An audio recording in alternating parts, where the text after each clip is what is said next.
Madurai Royal garden குடியிருப்போர் நலச்சங்கத்தின் சார்பில் சமத்துவ பொங்கல் விழா வெகு சிறப்பாக கொண்டாடப்பட்டது. மதுரை கருப்பாயூரணி அருகே உள்ள ராயல் கார்டன் குடியிருப்போர் நலச்சங்கம் மற்றும் நியூஸ் 7 தமிழ் அன்பு பாலம் சார்பில் 16வது ஆண்டாக சமத்துவ பொங்கல் விழா கொண்டாடப்பட்டது. இதில் பொங்கல் வைத்து வெகு விமரிசையாக வழிபாடு நடத்தப்பட்டது. அப்பொழுது பெண்கள் குலவையிட்டு பொங்கல் திருநாள் மகிழ்ச்சியை வெளிப்படுத்தினர். குடியிருப்போர் சங்கத்தில் உள்ள அனைத்து மதத்தினரும் பாரம்பரிய உடை அணிந்து பொங்கல் வழிபாட்டில் கலந்து கொண்டனர். பின்னர் வீதிகளில் பொங்கலோ பொங்கல் என கூறி நடந்து சென்று பொங்கல் வாழ்த்துக்களை பகிர்ந்து கொண்டனர்.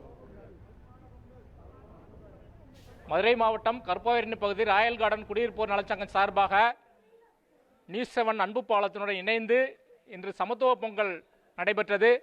எங்கள் பகுதியில் ஒவ்வொரு ஆண்டும் சமத்துவ பொங்கல் ஜாதி மதம் இனம் மொழி அனைத்தும் அப்பாற்பட்டு சமத்துவ பொங்கல் நாங்கள் கொண்டாடுவோம். 16 ஆண்டுகளாக தொடர்ந்து நாங்கள் செய்து வருகிறோம். இந்த முறை எங்களுடன் இணைந்து நியூஸ் 7 அன்பு பாலம் இணைந்து செயல்படுறது எங்களுக்கு மிக்க மகிழ்ச்சி என்பதை தொடர்ந்து தெரிவித்துக் கொள்கிறேன்.